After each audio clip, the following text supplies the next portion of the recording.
Mindy, you touched on it. It was the only time I heard it today. Marketing. Marketing plan is, I've seen so many companies, so many small businesses fail in San Francisco because of a lack of a good marketing plan. Can you address how you're addressing the marketing plan, especially campaigns and branding? Okay. For someone like myself, because I'm in that generation gap. Marketing, when I think of marketing, I think of social networking for my business. And my customer base, they're all techies. They're coming right out of graduate school, they're coming out of the valley, they're on the cutting edge. And when I think about marketing, I think that is a big shortfall for me because generationally, yeah, sure, I have email. We had pagers, we had big cell phones, and we were cool. But, Twitter, Facebook, Foursquare, on and on and on and on for a small business owner, and if you're really involved with your business, it is daunting. It is a very daunting task, and what I would say to that is get help, because you can't do it all yourself. So I have, actually, it is my old admin when I wasn't banking. She lives somewhere in the Midwest, and I pay her to actually do all of our social networking, Twitter, Foursquare, that type of thing. And we meet on a quarterly basis via telephone, and she handles that. So for my type of business, I've got a storefront, I'm food service, but so much of what depends on my success is, am I cool? Because my clients are really cool, and I'm not really cool. So I'm kind of an older kind of geek.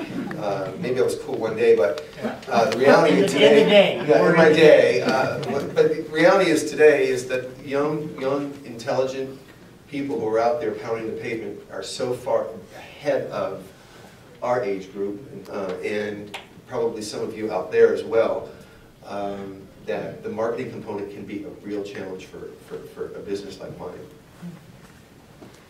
My business doesn't advertise in the Super Bowl.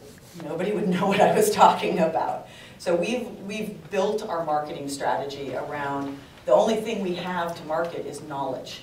So we do this really cool thing, and it's not social media. I'm 50. There's no way I'm starting Twittering people at this point in my life. But what we do is we do a hot topic. Our code name is Hot Pocket. But once a month, we do a multimedia. We have these blue snowball microphones, and we do a multimedia 5-minute infomercial, essentially, on last week somebody got caught carrying a laptop when they were going to China, and that laptop had all of their corporate technology on it, and guess what? They're going to jail. And here's how you can prevent that from happening with your employees. We actually really think hard about these hot topics. We do 12 a year. 4 of them have to be subliminal messaging, convincing people that thinking about importing and exporting is strategic to their business. And it doesn't matter what we say, the message has to be that underlying message on, if I'm not thinking about importing and exporting legally, then my business is going to fail. We also do those marketing campaigns for the benchmark reports. So we partnered with a publisher who doesn't have the expertise that we have, but they pay for the production. So we put out a 50-page document where it just spews information about a market issue, and we write the content, but they fund it. They also get sponsors, and they pay us a commission on the sponsors, and then they resell us to do webinars with their sponsors. So we print a 50-page report, and we'll probably have 5 to 7 marketing events that are tied to that we get paid for. Now the nice thing is they give us their marketing list. So right now I think we've got 12,000 individuals we send our hot topics out to. They get our reports. So build your list. Make sure you have a plan and vet it. We also check in with the people we send this information to, and we ask them if it's valuable. And we do an annual survey. Tell us what you want us to be saying, and that's really, really helpful. And then the last thing I want to close with is measure. When you do that hot topic, measure how many people downloaded it. When you do a webinar, I think our last one, we had 1,200 people sign up for Jen's webinar. It was fabulous. So measure, are the marketing events that you're doing actually being a return on investment for you? You're the marketing person. I'm the marketing person, and I'm embarrassed to say I don't really have a marketing plan. I guess it's because it's kind of me. The gift industry is really challenged, I think, as far as from a small business perspective, and I've been learning about it as I go. I was able to find a rep, and for me to market my work, I'm trying to sell to retailers. So I have attended gift shows, and I started out doing that. And again, it is leveraging relationships. That is a skill that I learned a long time ago, and I continue to use it. And it's as I leverage relationships, I would get a sales rep, or I'd ask some sales. I've asked actually stores, who do you know that's a good rep? And so I guess my marketing isn't a plan. It's not written down in a plan. It's more going on my gut. I probably should. No, maybe not. Maybe that's the. I mean, they don't all have to be written. Yeah, I use my gut a lot. So I've asked stores, who do you know that's a good rep? I found, and it's listening to people at the San Francisco gift show in the summer a year ago. I had some people come by from a nursery, Yamagami Nursery. They have my cards down in Cupertino. And the buyer was looking at my card rack, and she goes, oh, she says to her coworker, oh, these could replace Patience Brewster. And so my ears pick up Patience Brewster. I know, I love her line of cards. She's a watercolor artist. And I had actually reached out to them and asked some questions before I started my company. So I said, what do you mean, Patience Brewster? And she proceeds to tell me they had just gotten a letter that Patience Brewster was going to get out of the greeting card market. And I was flabbergasted, but I ended up selling a rack and 24 different designs for this rack to this company. And so I took that information because I had already contacted Patience Brewster, and I called Patience Brewster. Their business is in the Northeast somewhere. And I contacted them again, and I said, hey, by the way, would you be interested in letting me know who your rep groups are?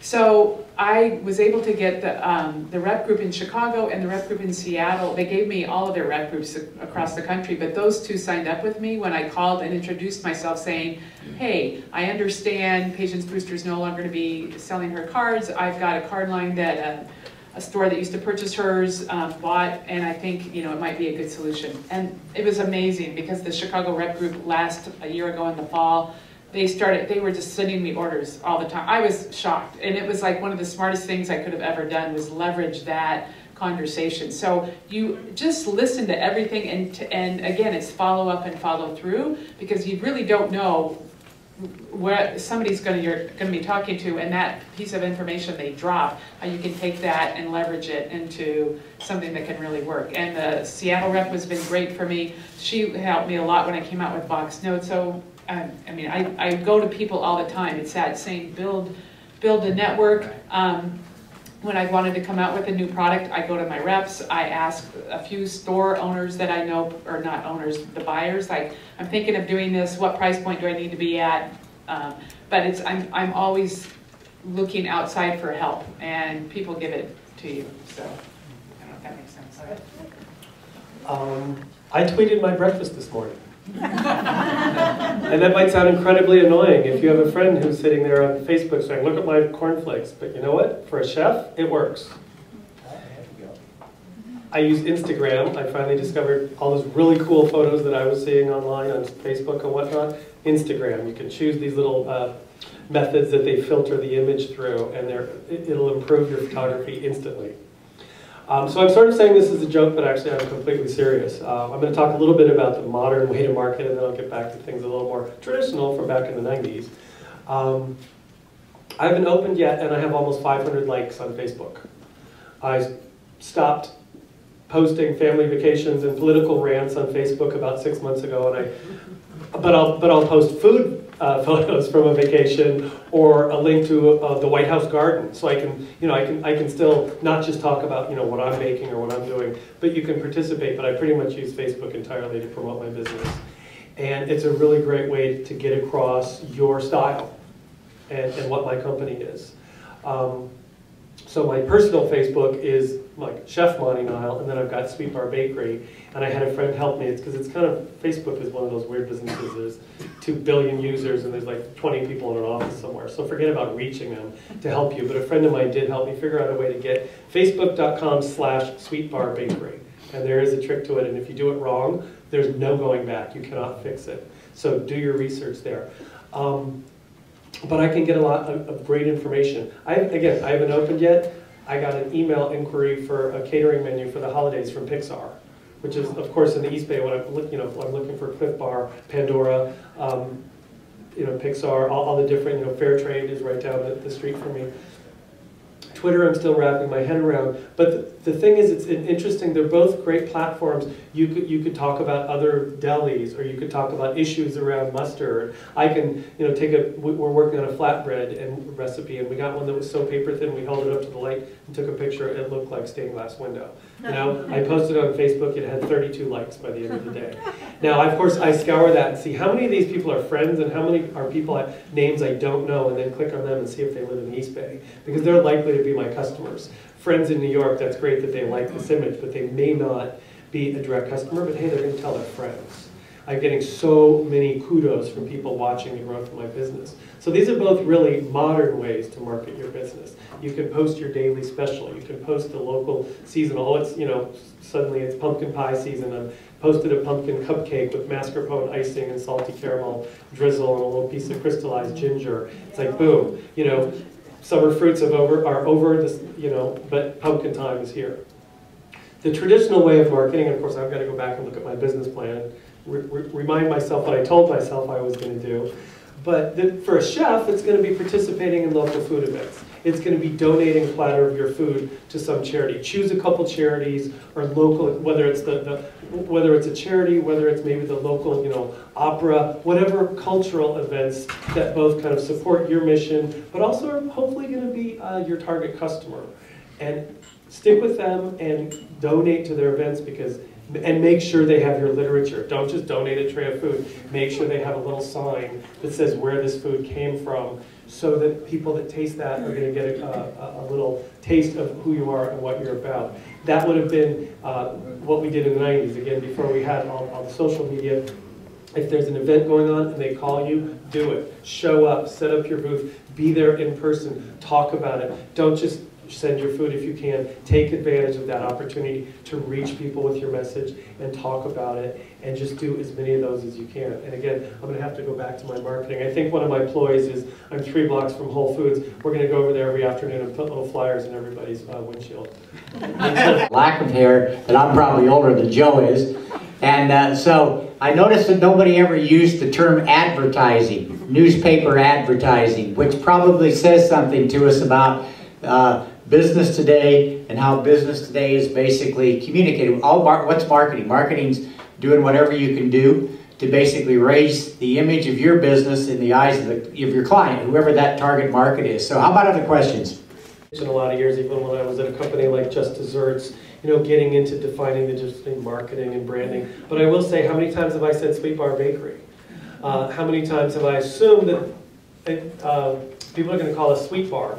But we put in the word bakery so they would know that we're not just a bar. Getting that Facebook out there.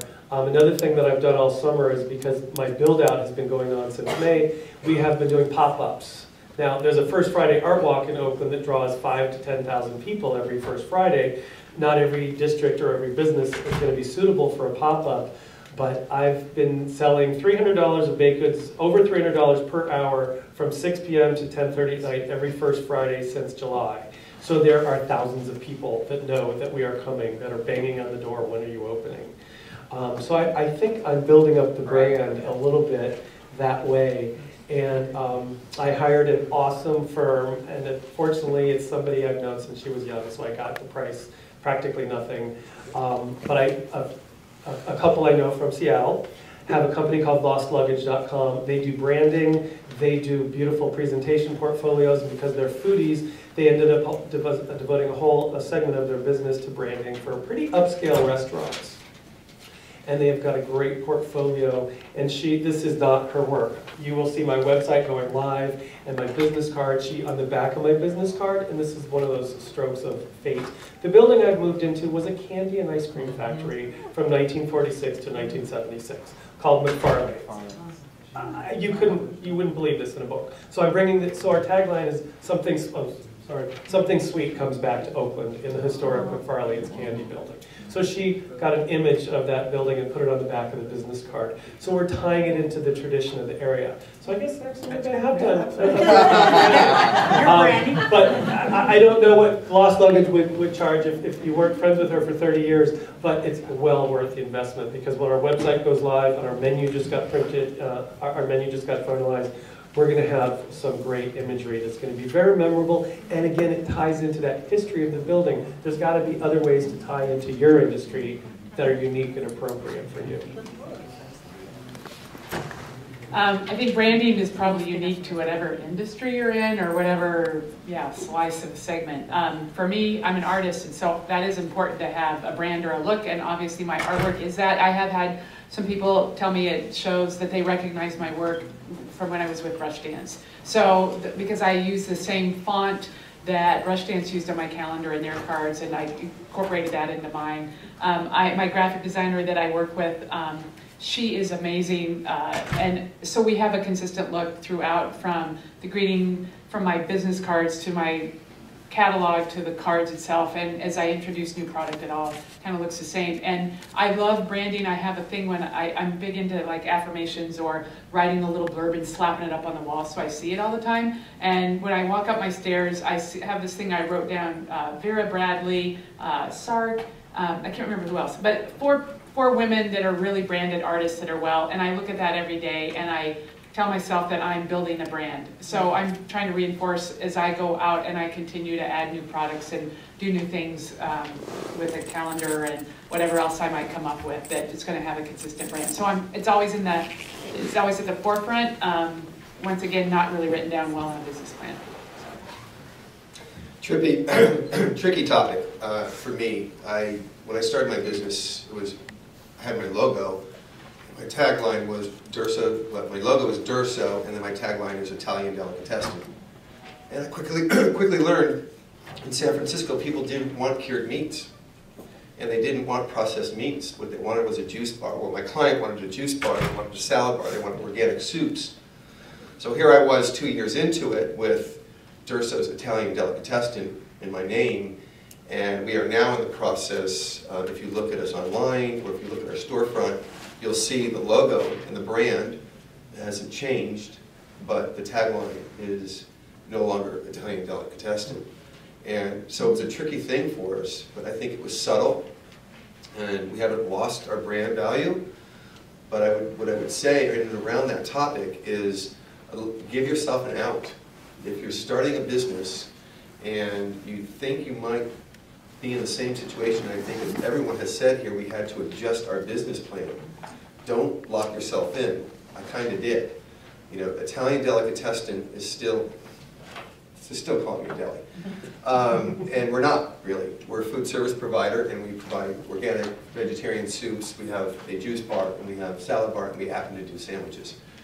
So it's a tricky topic. You know, you want to brand your startup, but you don't want to lock yourself in. So what I would suggest is think about your logo, and then think about a separate tagline. Taglines you can change. Logos you really don't want to mess with. So, you know, think about that. We leave this at every person we meet. So KPMG comes in after us and they see our book in front of our client. And then our clients actually take these, they're blank pieces of paper, they take them to every conference and they write their notes in it. So my company was incorporated, Beth Peterson Enterprises Incorporated. But the first time somebody asked me the name of my company, it was BPE, because I didn't want people to think that I was a sole proprietor. I wanted them to realize that I was big enough to handle the work that they had. And so just last year, our 6th year in business, we changed our corporate name officially to BPE Global. Because people were spending too much time saying, oh yeah, BPE, that stands for Beth. It's like, no, it doesn't. It stands for High Quality Consultant. And so we were able to change that. It did take a lot of time. I have to tell you, the payroll company, they took months to catch up to the change. But it's done, and it was a great effort, and we spend a lot of time. Every piece of paper we hand a client has our logo on it, has our name on it. And we make sure that we have a very professional look.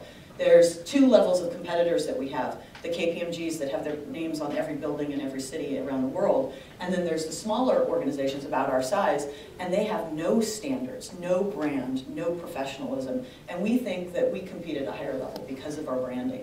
And that's been very, very important. And when we're not even in the room, people say, are you talking to BP?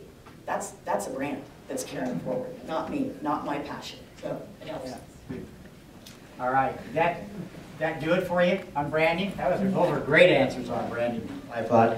How about other questions? We got time for a couple more, so don't. I can handle that. As I said at the beginning, my goal was to keep as much of my money as I possibly could. If you go into business planning thinking that you're going to have an extra 10% to donate, then you're coming from a different place than I did. Now, if you're in business for 5 or 10 years and you're a person that wants to give back to your community, we're constantly donating food now. We're constantly doing events. We're constantly looking at ways to give back to the community. We just spent $100,000 building a parklet in front of our deli that we financed ourselves. And so we give back to the community. But don't go into it thinking you're going to have 10% on bottom line that you're going to be able to donate, because that's probably not going to be the reality for a few years. Anybody else want to go ahead? Yeah, we give, actually usually at the end of the year, money to our employees, and they're chartered with going out and donating that money in our name. And it's really great because for the last half of the year, everybody's talking to our clients about the great goodness that we're giving back to the community. We actually moved that up for Sandy, and we've given all our money this year to Sandy, and we're promoting that on our website and telling the community that we serve that we're trying to help their community. So that's got our employees really energized. It's been helpful. And we give to the San Francisco Renaissance Center, and in fact, we're hopefully going to be the first sponsor of their alumni organization, because we really want to build small businesses. Let's let the lady right here ask her question. Go ahead.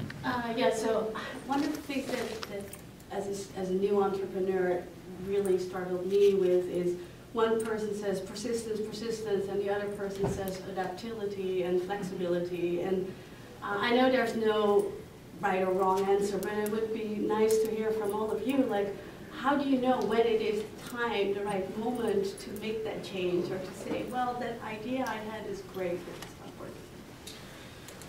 I have a note in my hole that says, change now.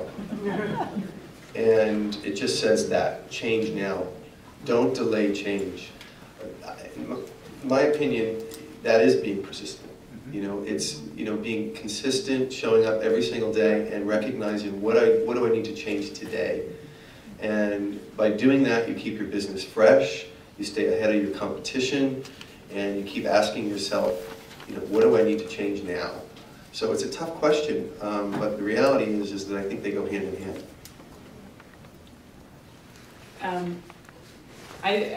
Again, you have to be flexible. I guess the numbers, although I need a lot more help on numbers, I did recognize last year, when I first started my cards, I was printing digitally because that was an affordable way for me to not have to print a lot at one time, but it cost more than printing offset. And as I started to, and I also would really encourage people, when you do anything, I interviewed 4 different printers, and I found the printer I used, I ended up adoring Ken at H&H Printing, 16th and Harrison. He's great. And I loved working with him, but I clearly had gotten to the point where I needed to switch to offset because I knew I could lower my costs, and I needed to get my cost of goods down. So I started interviewing for offset printers, and actually it was Ken who told me about John, my printer now, that is actually kind of like a partner. He's done so much for me, but I guess I was persistent in continuing to sell my cards, and when I got to the point where I could see that this is working, I have enough stores buying and rebuying and getting more, that I then switched the printer that I really enjoy to another printer I found. That he was the 4th guy when I walked in to talk to John, and I said, I'm looking for a printer, but really I'm looking for a partner. And I went on and I just knew, again, it was that gut thing. I just knew he was the one, and he's not only as my printer. He took on fulfillment for me, and he's helped me in innumerable ways. So that's part of my story, is part of leveraging your relationships, or create that team of people that's really going to help you solve problems, and have them, he's bought into my idea and my vision, and he comes up with ideas for me. And the memo list pads I created this summer, John and I worked that thing through. I mean, he is a partner. So develop those relationships with those key suppliers that you have, that they become like partners. Anyhow. I would say as long as the focus of your business plan is steady, how you go about achieving it is where you're going to have to adapt. Or maybe once you're in business, as your customers tell you what they want, and if you're stubborn and you're like, no, I want to be this, and then you're not meeting the needs. If while you're writing your business plan, the fundamental nature of your goal keeps changing, then maybe you need to go back and research a little more. But I think there's different ways to pursue your goal that still allow you to focus on what your target is, what you're trying to achieve. For me, my first business, somebody called in maybe the first week of December and said, do you do gift baskets? And I said, sure. And I hung up and I went, How do I do them? Yeah, exactly. And for the next 5-6 years, we ramped up every, the week after Thanksgiving. We had already had our gift baskets in, our cookie tins in, cards, a little catalog printed up. Nowadays it would be online. But your customers are going to tell you what they want specifically, but if you're questioning really fundamental aspects of what you're trying to achieve, then maybe you need to do a little more research up front.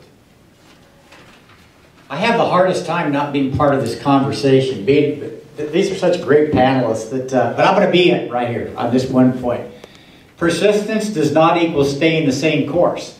So what persistence is, the definition of the word persistence is you keep going no matter what the obstacles are. But because they're obstacles, you're always having to change directions. You're never going to go from here, you're typically never going to go from here to there. And you may have a perceived straight line that you start on today and you head that direction, but all of a sudden this pops up, that pops up, this pops up, and that's where adaptability comes in. Adaptability is continuing to go the same flow. If I listen, I'm so excited about just kind of what I heard today. You heard adaptability all over the place. You heard the people who have only survived. Every one of these businesses has only survived because they've been two things. They've been persistent. They didn't give up somewhere along the lines. Many of the times that they would have probably liked to have done that, but had no other choice. Certain cases, but they were all adaptable. I mean, I'm thinking of the monumental shift that Joe in his business made, because it started out being, as he described just a few sentences ago, what his business was, and then what he saw his clients needed. And I think that was the other thing that was so impressive to me, is how in tune these businesses are with their client groups, because everybody's not your client. So you don't, or your customer. You don't really care about everybody. What you care about those people who have the potential to buy what you're selling. Location-based, but online. Location-based, but online. Clear across the world. Can take clients anywhere in the world, Beth. And across the world also. Wherever the art's going to be sold, it's going to be sold. So I think that's the difference. There are two words that work together. They're not two competitive words. That's kind of how I would look at it. Let's do one more question, then we'll have to be done. Sir. Okay, thank you. Partnerships, etc. What have you all done, though, about your official media and public relations? Let's get back. Start down there at the end with that, if you would. So the advantage I had was my job before my company was I was the vice president of marketing, and so I had a public relations firm that set out a plan, and I paid them lots of money to do it. So when I founded my own company, I took that plan and managed it myself. So I called all of the analysts, I did regular briefings with them, I built alliances with all the technology providers that have products that serve the industry that I serve, and I've actually been an advisor to their products. And so I built my own PR plan, and I was maniacal against executing against it. And the advantage was my first 6 months in business, I didn't have any clients, so I could actually take the time to do it. And now we are a strategic partner of Oracle and of SAP, and every potential private equity firm that thinks of buying one of the technology companies calls us to ask whether it's a good buy or not. So we built a very strong PR plan. We just didn't think it was worth paying somebody for it. I think your question was really directed towards media. Is that how I understood it? Well, actually, it's both. It's really about getting your story out officially, as opposed to promotions, etc. How do you try to get your story out officially in any media? I'll give you an example. As a small business owner, I'm the president of PR, right? So there's not a big payroll there for that, but I think it's an important thing to do. And I'll just give you an example. I mean, you've got to constantly be thinking, how are you going to get, covered? Who's going to tell your story? So I had my windows broken on the night that we won the World Series. I'm 2 blocks over from the AT&T Park. So I called the PR department at the Giants, and they called me from Detroit. They were still coming back on a plane, and I said, please give me a call in a couple hours if you can. I'd like to discuss this with you. They didn't, so I called Channel 2. And Channel 2 was at my door immediately. And boy, did I get good coverage. I was on the morning news, the afternoon news, and the evening news. And I just seized an opportunity. I gave the opportunity to the Giants to fix the problem. It was, I think, was not well planned. They didn't have any public announcements, in the 7th or 8th inning when we knew this was going to happen. We've been there 3 years ago. We had some vandalism, and quite honestly, as a small business owner, I said, I need to leverage this somehow. I can't afford to pay the $2,000, and I don't have the insurance deductible that mirrors that. So I said, where's my opportunity here? So, not to overthink it, just think, how can I expose myself as a business owner in a positive way? I don't want people to think, negatively of the Giants. We're all excited that they won, but I'm not going to pay the price.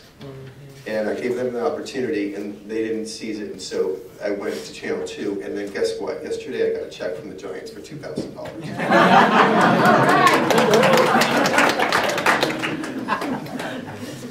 I guess I'm going to say skip. I haven't really put forth effort into marketing to media. I'm a wholesale. I've been making all of my efforts into trying to find the right wholesale connections to market my work.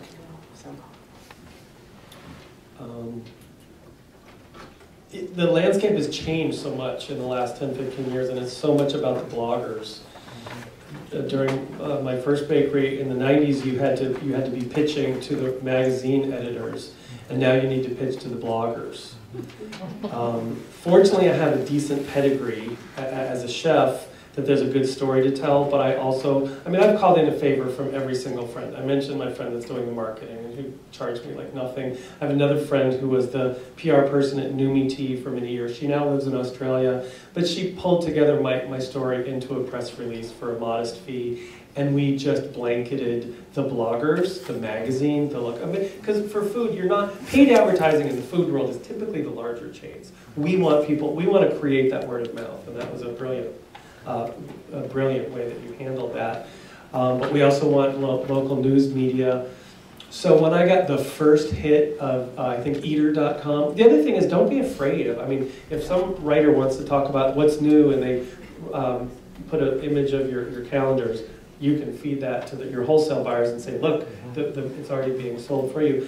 The thing I realized early on is that writers are hungry for information. So don't be afraid of, how am I going to get my story told? They need you. They need even if you just get written about in 2 or 3 what's new columns, a gazillion other people are going to pull from that and repeat that story. So get a press release out there. Once I got one story on Eater.com, pretty soon Table Hopper did something, and then I get an email from Daily Candy, and they don't want to do anything until the day I open. But I have nurtured those contacts, and as soon as you get one hit, find some way to tie in what you're doing with something seasonal. One stupid thing we did was, I think my friend that's living in Australia, she sent out the press release a week before Labor Day. And that's just not, August is not a good month, and I was sort of kicking myself about that. But anyway, we did get a bunch of hits. Diablo Magazine, Eater.com, Table Hopper, and there's East Bay Express. So once you got those, and now they're like, oh, let us know when you're opening, let us know when significant events are coming on. So just jump at each one of those chances and just realize that it's so much about the bloggers these days. Again, that's why I think they're scouring Facebook. So you got to just get a couple stories out there, and then you can usually use those to leverage into other writers.